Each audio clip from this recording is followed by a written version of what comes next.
Last Friday, August 23rd, Gelid Media hosted, in a live interview, the Prime Minister of Biafra in exile and the head of the Eritrean Transitional Government in exile, in addition to Mr. Elias from the Moran Global Strategies, a lobbying firm.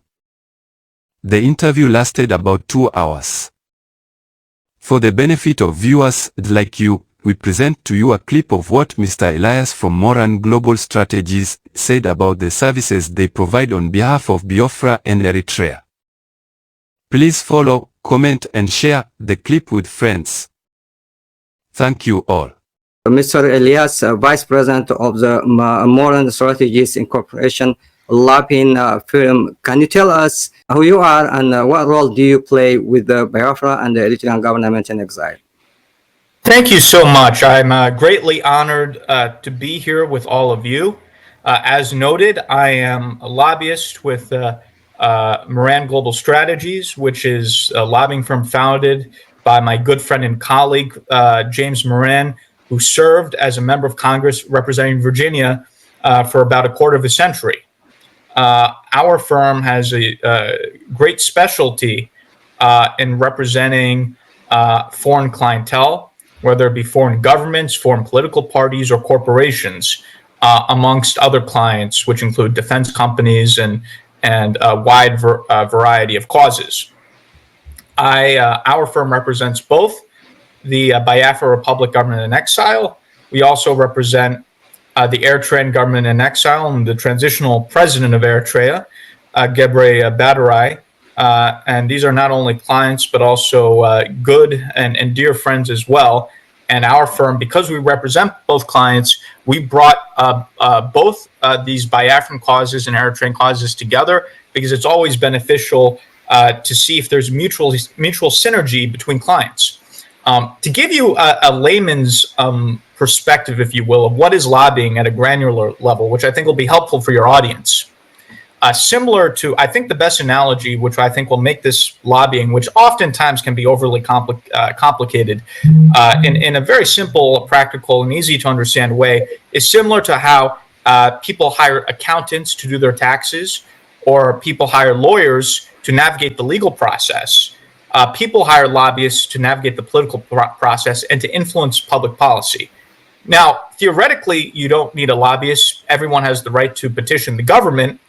But you have a much better chance of influencing policy, of having a voice in the room if you have a lobbyist. The same thing is in court. You could technically go into court without a lawyer, but if you go into court without a lawyer and on the opposite side you have a lawyer that's from a top law firm being paid $1,000 an hour, you're probably going to lose the case. The same thing applies here. We have expertise, we have an understanding of how Washington works, and we have relationships. Many of the members of Congress who are still in Congress have served in Congress with my colleague Jim Moran. He knows them. They know him. Many members of Congress know me. Many people in the think tank community know me. So when we make meeting requests on behalf of our clients, or when we try to relay items on behalf of our clients, it's not coming from a stranger. It's coming from a friend, a familiar voice. And look, I want to be clear. When we make requests, it doesn't automatically mean the member of Congress is going to do whatever we request or whatever we want. But we're in a position where we could have direct access, where we could put our clients face to face with the member of Congress, with their staffer, with the think tank official, with the stakeholders, where they could have that direct access, which is very difficult to get if you don't have a lobbyist. I'm just being very frank with you, because these offices are inundated with thousands of requests a day from people, most of whom they don't even know. And so the reaction you're going to have when you have someone that is a known quantity versus someone you never heard of before, it's going to be completely different. And because of what our activities, we're already seeing the results. Most recently, for example, the American Enterprise Institute and one of its senior scholars, Dr. Michael Rubin, who I've known personally for many years, published a very influential article talking about the Biafra self-referendum. This has not been ever done before. Biafra, until our engagement, really hasn't been discussed in Washington, D.C. But now, because of our efforts, one of the world's most influential think tanks, is publishing about Biafra.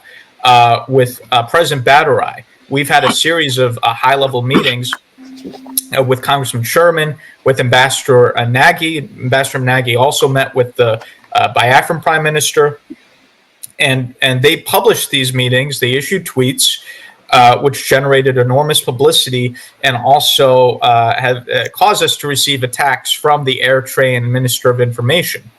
So with our activities, we're able to directly influence U.S. policy on behalf of our clients and to get real results, which would be difficult to achieve otherwise.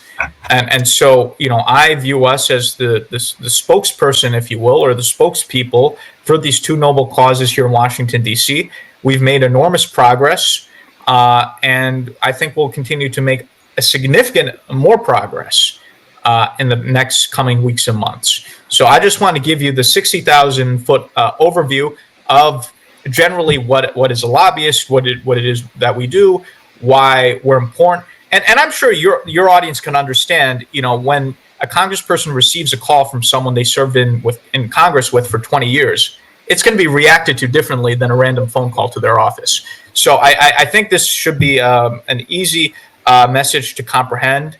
I think it's an important one for your audience to know. And I'm happy to discuss more specifics in the course of our conversation, but I just want to give you and your audience a 60,000-foot overview.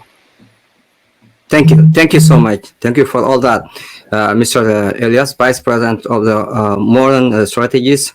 Going back to Prime Minister, the Honorable Simon Ekpa, can you give us some of the reasons why the Biafran people needed to be independent of the Nigerian government? Thank you very much, Mr. Haibu, for that question. Biafra was forcefully joined together with Nigeria, other ethnic tribe in Nigeria, other ethnic nationalities. And during this forceful union, which was named the Amalgamation of 1914, the people that made up of the Niger area, which is today Nigeria, were not consulted. And people did not consent to find themselves, you know, into this forceful union. And it may interest you that it is only in Nigeria that we have what is called a dangerous diversity. And in this dangerous diversity from 1914, we have seen Nigeria supervising death of millions upon millions of indigenous people, both those that were massacred and killed by the terrorists that are invading Nigeria from other parts of the world. Unchallenged, the history of the northern Nigeria, which was conquered by a man called Usman Dan Fodio, is what they are struggling all the time to replicate in this modern century. So Biafra found themselves in this forceful union with a very dangerous diversity, the diversity of culture, diversity of religion, diversity of language, everything. We are pulled apart from each other. Of course, it is not just about this diversity, but also the killings for a particular targeted purpose.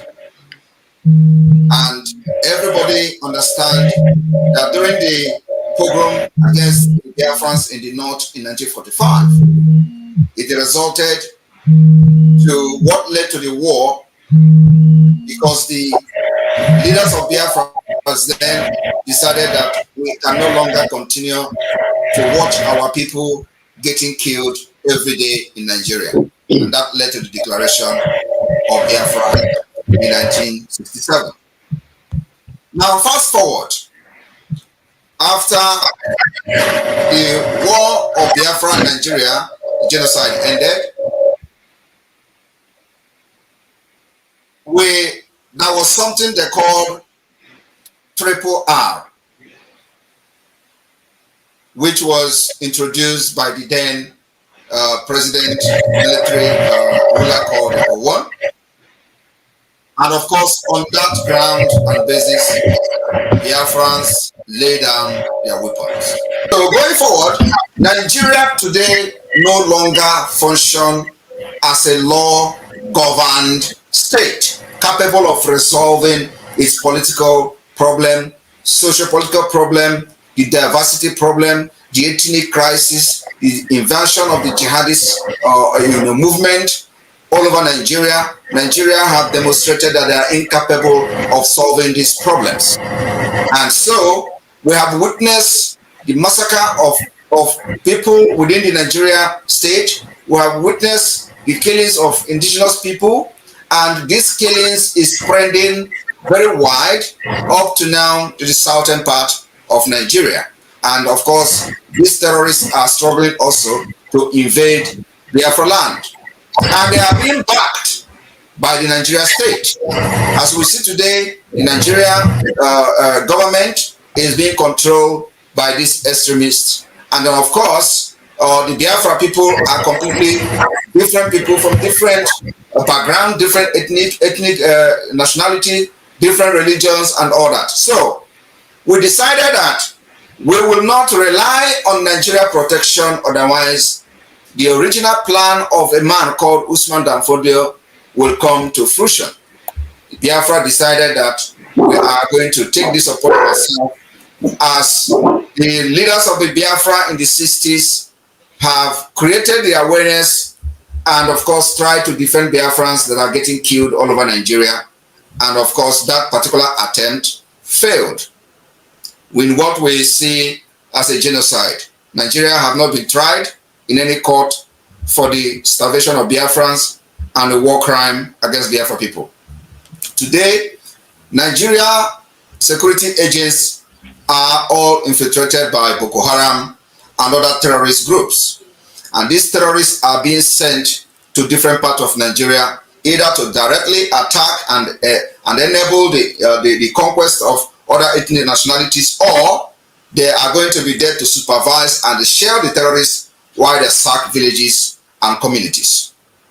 On a daily basis, we witness hundreds and hundreds of people getting killed, many kidnapped for ransom, and Nigeria government does nothing about these crimes every day. So the Biafra government, both in the homeland and in exile, has taken up the responsibility for defending Biafra people, providing the security that Nigeria has failed to provide. And of course, in this particular quest for our freedom, we decided to use multidimensional approach because we know the complexity of a fight like this, especially in a globalization where all the political correctness, people who believe in political correctness are in power. You will see where people are getting massacred and you overlook it, or you want to use a soft word to either defend the perpetrators or to ask the victims to calm down and obey law and order. How can you be asking somebody to obey law and order where there is no law and order?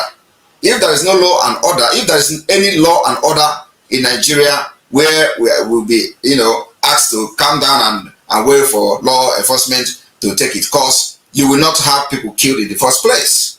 The people who are supposed to enforce the law are the people that are killing.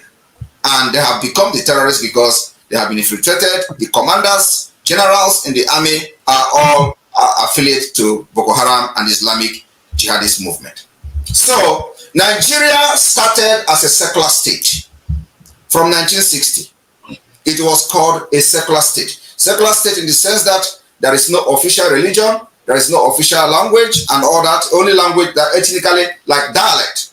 And all that, the general language, accepted language and official language become English. Today, as I speak to you, Nigeria from the back door have adopted the Islamic Sharia law. without referendum. That secular state has disappeared to the blue moon. In Nigeria today, under our very own eyes, the northern state adopted Sharia law without referendum.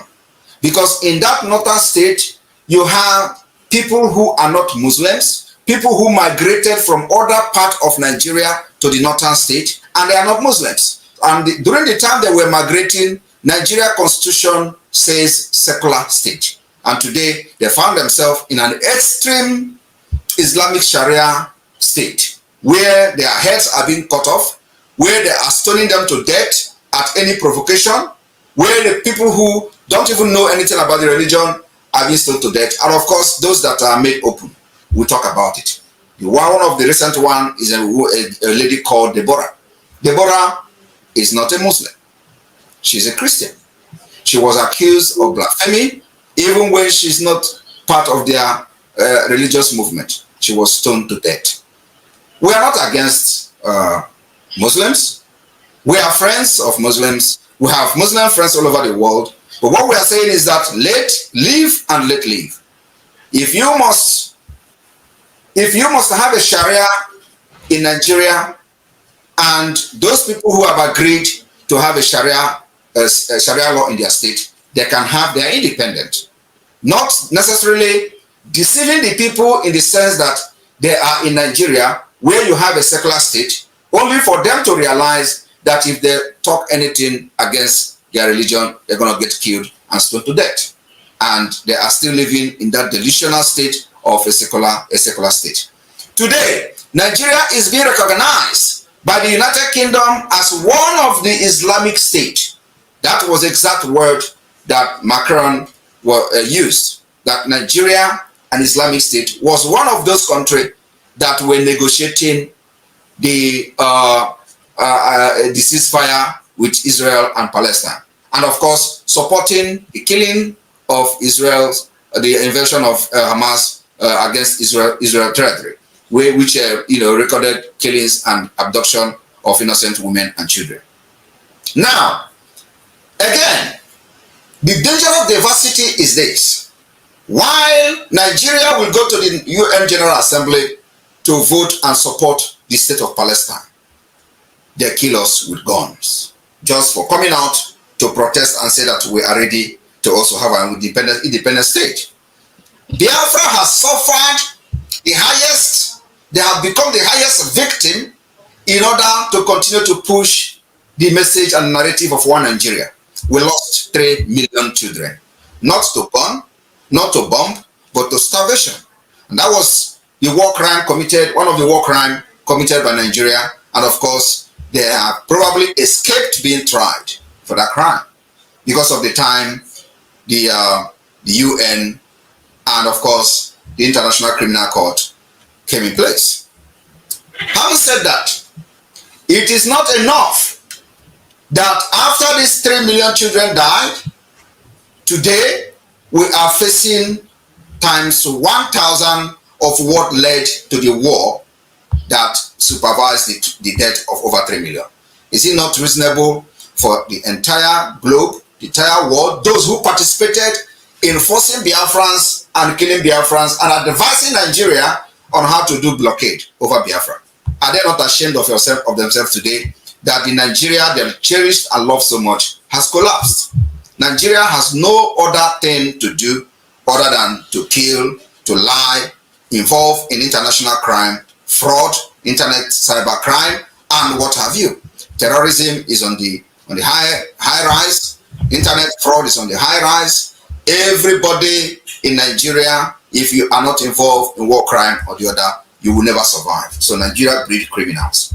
And because some of us who have come this far to know how to build a state and make a society a better one, we have risen up to say we will end this particular subjugation of our people, making sure that we do not excel, making sure that we don't develop ourselves, and the only way that we can come out of this subjugation is to have our independent state of Biafra.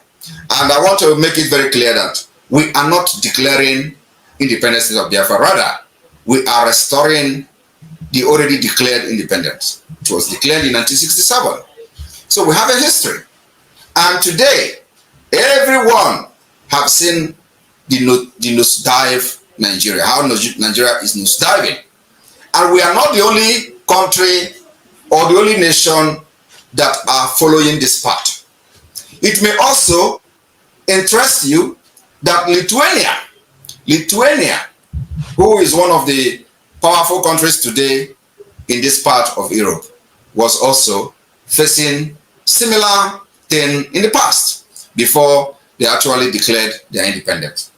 So the Lithuania was, the declaration of the Lithuania was actually the restoration of an independent state which they initially proclaimed in a relatively recent past as a then.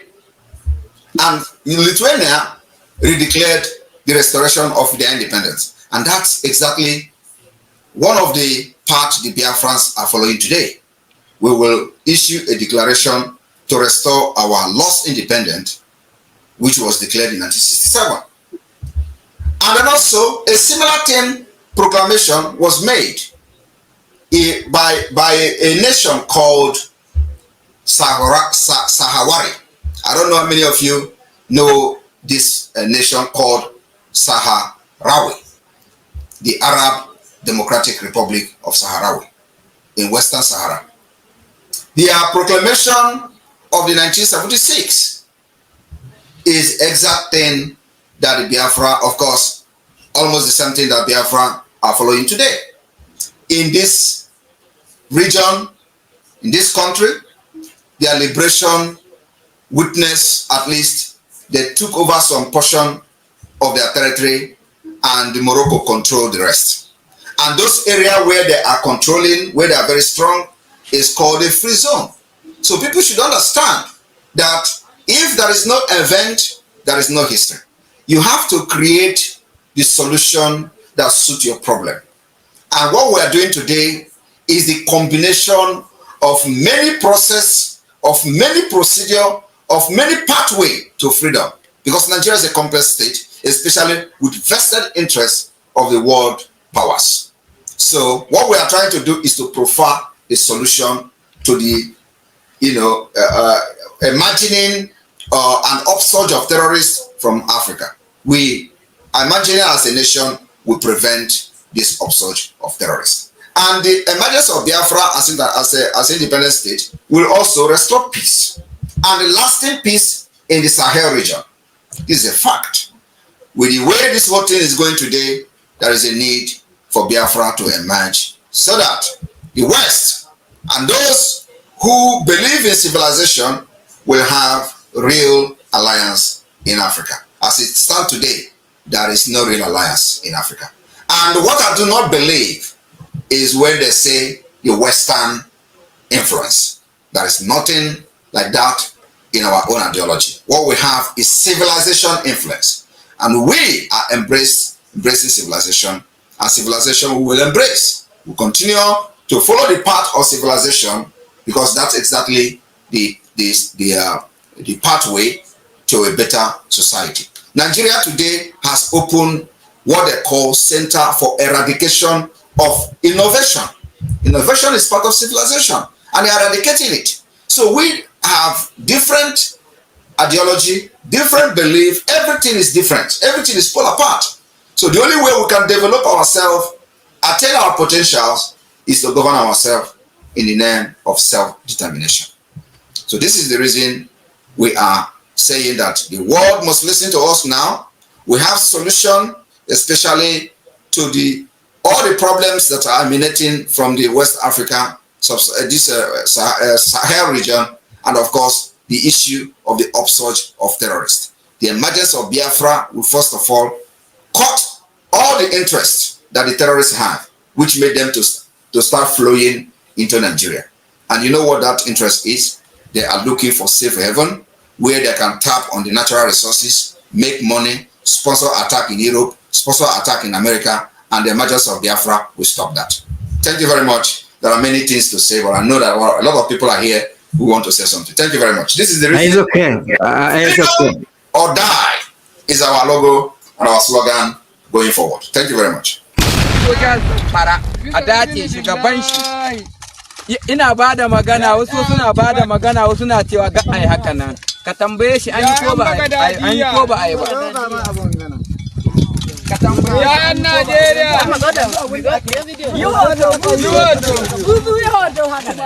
dubin da aka yi kaka ko tura sai a tura ya Najeriya ai kuma sama ka talla ya gusa ma yanda jihar take mun mace wallahi sai kun mun kora talaka yanzu ka ga dokar yanzu a gidana nan na tuna koshi kaji kawai ake yi nama kawai ake yi ne sannan wani shinkafa kawai ake nomanta dawa kawai ake nomanta gero kawai ake noma ne masara kawai ake noma ne to ta yanzu ai a ce ta za a toshe abincinmu ko ma za mu zama ai Allah